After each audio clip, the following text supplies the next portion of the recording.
जान की जय बोलो हनुमान की। सभी के सभी एक साथ की पावर के साथ में एक साथ का इन्वाइट लेके चलेंगे और एक साथ की पावर के साथ में यहाँ पर मेरे भाई बैठे हैं।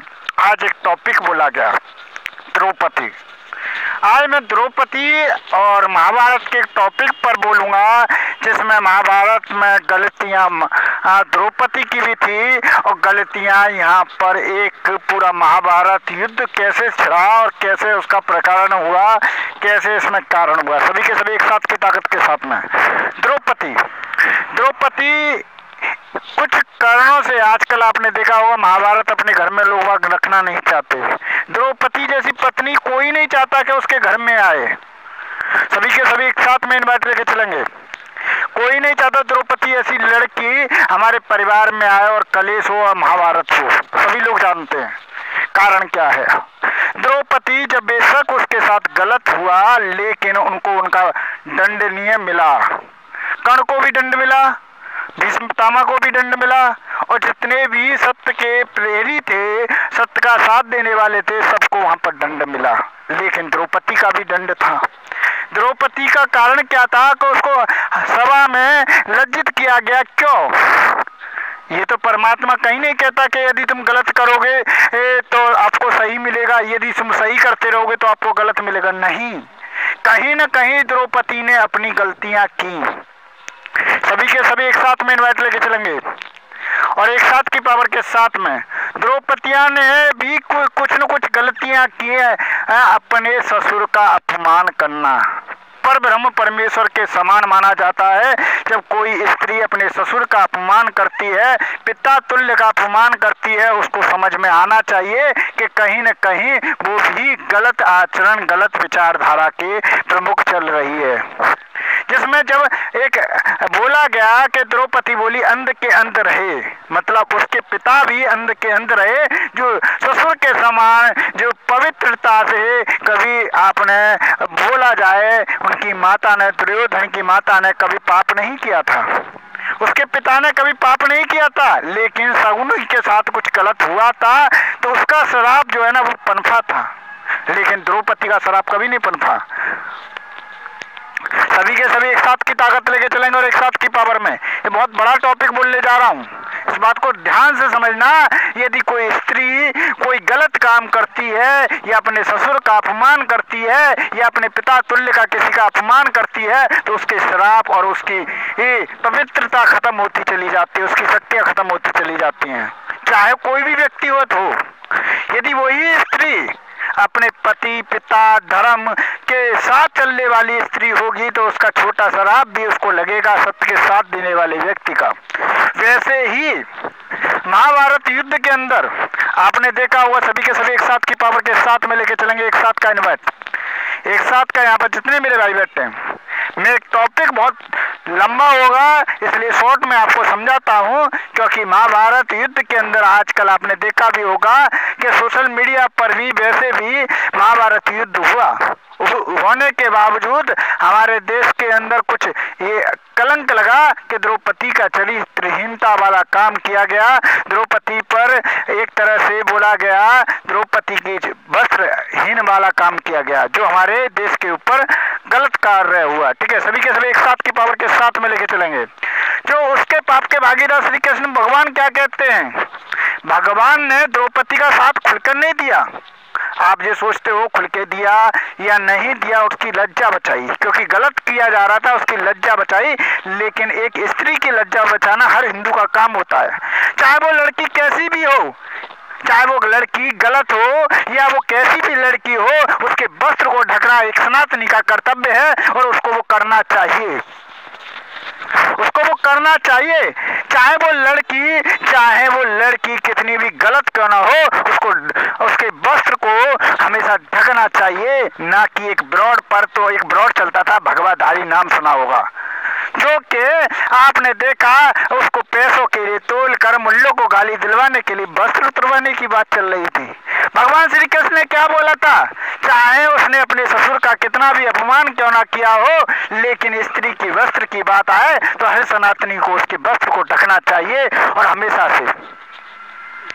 सभी के सभी एक साथ की पावर के साथ में लेके चलेंगे। लेकिन मैं एक बात बोलता हूँ कि हर स्त्री को भी अपने ससुर, अपने परिवार की इज्जत लेकर एक मुट्ठी बनकर रहना चाहिए, ना कि उसको तोड़ना चाहिए।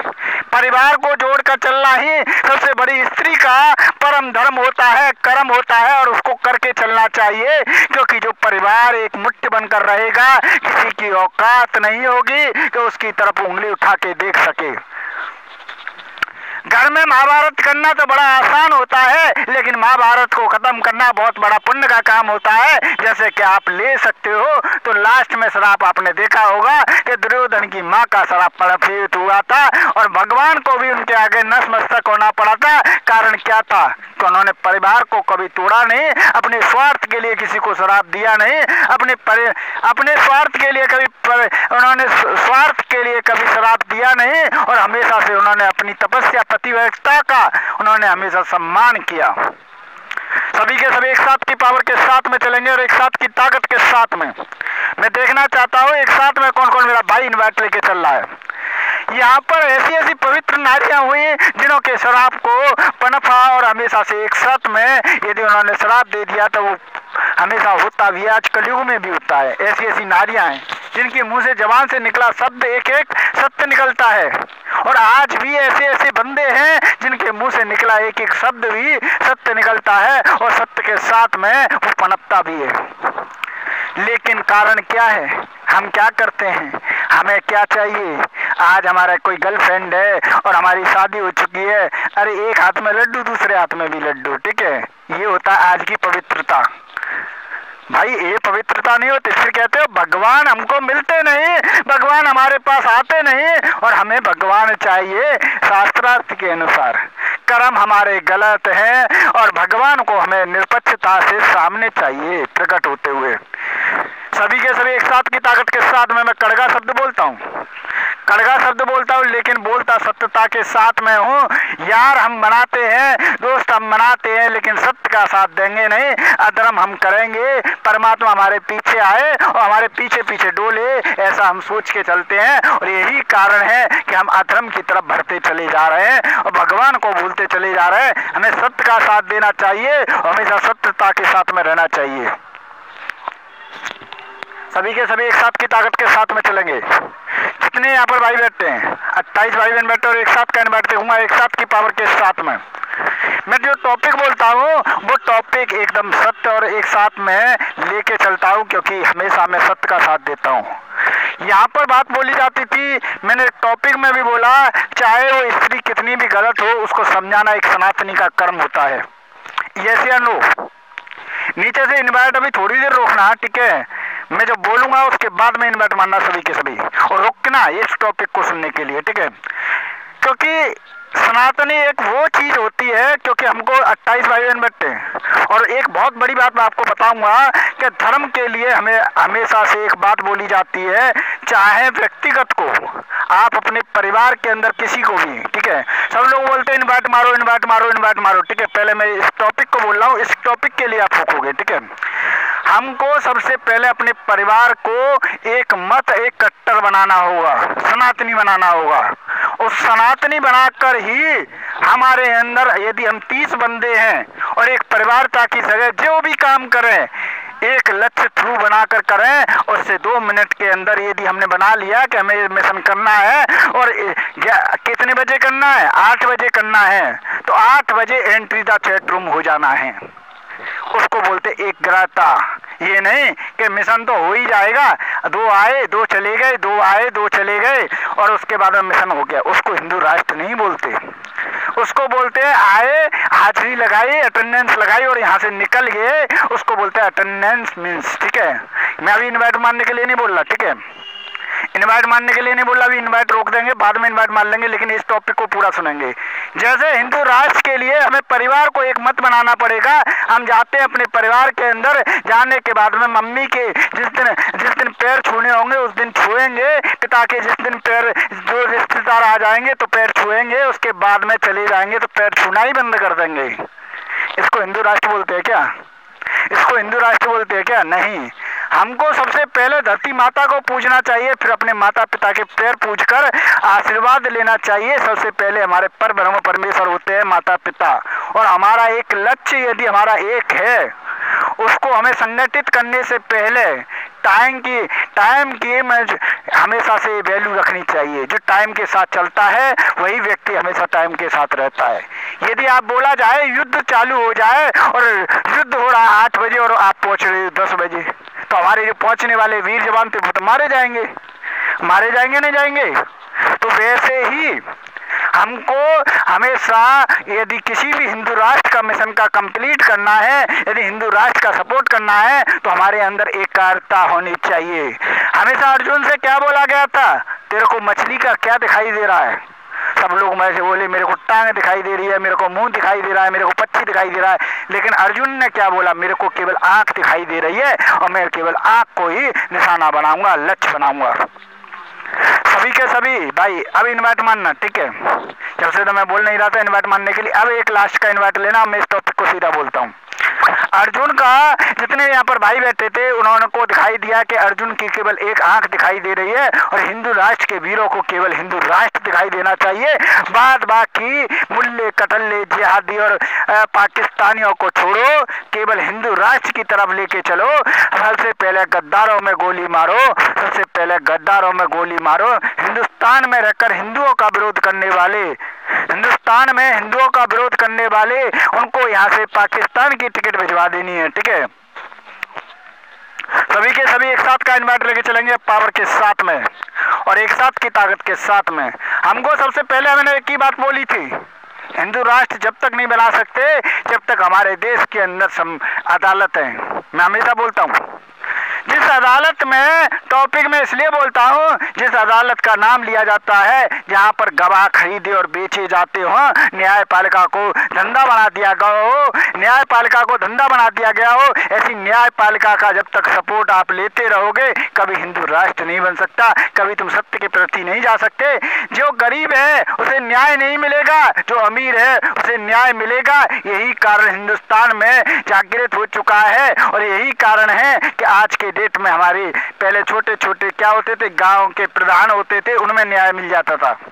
आज भी जो छोटे छोटे गांव होते हैं न्यायपालिका के प्रधानों पर न्याय मिल जाता है, लेकिन आज के डेट में बड़ी बड़ी अदालतों में न्याय नहीं मिलता है। उनकी बातों को दबा दिया जाता है, प्रधान की बातों को दबा दिया जाता है, नहीं दबा दिया जाता, सत्य की बात को दबा दिया जाता है। लेकिन असत्य को वहाँ पर जिसके पास सबूत होते हैं, जिन्हें खरीदा और बेचा जाता है, उनके जिसके पास पैसा होता है, उनकी बातों को सत्य देकर गरीब आदमी के ऊपर तमाचा मार दिया जाता है। मार दिया जाता है, नहीं मार दिया जाता? सभी के सभी एक साथ का इन्वाइट, लेकिन वो भी पता है कब, यदि वो हिंदू है तो। मुसलमान है तो इस्लामिक वक्फ बोर्ड तुम्हारे ऊपर, तुम्हारी जमीन पर कब्जा कर तुम्हारे मुंह पर तमाचा मारेगा और तुमसे जमीन छीन कर ले जाएगा, क्योंकि उनकी एक पावर है, यूनिटी है, अलग चलता है, उनकी अलग कानून है। उनकी कानून को आप फेल नहीं कर सकते, क्योंकि वहाँ पर एक कानून बना दी गई हिंदू के ऊपर, इस्लामिक वक्फ बोर्ड नाम की, इस्लामिक सिविल कोर्ट के नाम से, ठीक है? सभी के सभी एक साथ की पावर के, जिसे यदि आप तुम्हारी जमीन होने के बाद में तुम्हारे बाबा के नाम के कागज, डॉक्यूमेंट और कब्जा भी आपके पास लीगली 30 साल से ऊपर का है और आप जाकर मुस्लिम कोर्ट में जाकर FIR भी करते हो, तो वहाँ के सारे मुस्लिम होंगे और आपको तमाचा मार कर नीचे बैठा देंगे, तुम्हारे बाप की नहीं है जमीन, ये हमारी है, वक्फ बोर्ड की जमीन है। तुम कितना भी चिल्लाते रहना, कोई सुप्रीम कोर्ट अपनी जमीन नहीं छुड़ा पा रहा, तुम्हारी जमीन कहाँ से छुड़ा पाएगा? तुम्हारी जमीन कहाँ से छुड़ा पाएगा? वो खुद किराए भरता है सुप्रीम कोर्ट, न्यायपालिका जो अपने आप को कहती है अदालत है, वो खुद अपने लिए न्याय नहीं कर पाए, वो तुम्हारे लिए न्याय क्या कर पाएंगी? बाला साहब ठाकरे ने एक बात बोली थी, कौन सी मस्जिद? वहाँ तो कोई मस्जिद नहीं थी, वहाँ तो एक ढांचा था। उस ढांचे को तोड़ने में हाथ नहीं, मेरा पूरा पैर था, मेरा हाथ नहीं, मेरा पूरा पैर था उस ढांचे को तोड़ने के लिए। तो वहाँ पर तो राम मंदिर था। सभी के सभी एक साथ में इन्वाइट लेके चलेंगे, वहाँ पे तो राम मंदिर था, मेरा पैर था वहाँ पर ढांचे को तोड़ने, गंदे ढांचे को तोड़ने के लिए। सभी के सभी एक साथ का इन्वाइट, ठीक है? गंदे ढांचे को तोड़ने के लिए मेरा पैर था। तो उन्होंने बोला कि आपको पता है राम कहाँ पैदा हुए थे? तो उन्होंने बोला कि मेरे भक्तों का या जनता का विश्वास है, या मेरे पूर्वज कह के गए कि राम अयोध्या में पैदा हुए थे, अयोध्या में पैदा हुए थे। बाबर क्या अयोध्या में पैदा हुआ था क्या? नहीं ना। तुमको पता है कहाँ पैदा हुआ था? अफगानिस्तान में। जाके अफगानिस्तान में बनाओ ना बाबरी। यहाँ पर बोला, यहाँ पर अयोध्या में क्या बना रखी है? क्यों बनाई यहाँ पर? ये हिंदुओं को दबाने के लिए क्या? वैसे ही इस्लामिक वक्फ बोर्ड हिंदुस्तान का कानून है क्या? हिंदुस्तान का कानून है क्या? नहीं ना। कानून है, रुकना 2 मिनट, ठीक है, कानून है विदेश का, वहां जाकर बनाओ। हिंदुस्तान में इस्लामिक वक्फ बोर्ड, इस्लामिक एक आपने देखा होगा हलाल टैक्स जैसे टैक्सों को चलाया जाता है, और इस्लाम के ऊपर पावर बनाने के लिए इन टैक्सों को हमारे ऊपर लागू किया जाता है। हम पे करते हैं, करना चाहिए नहीं?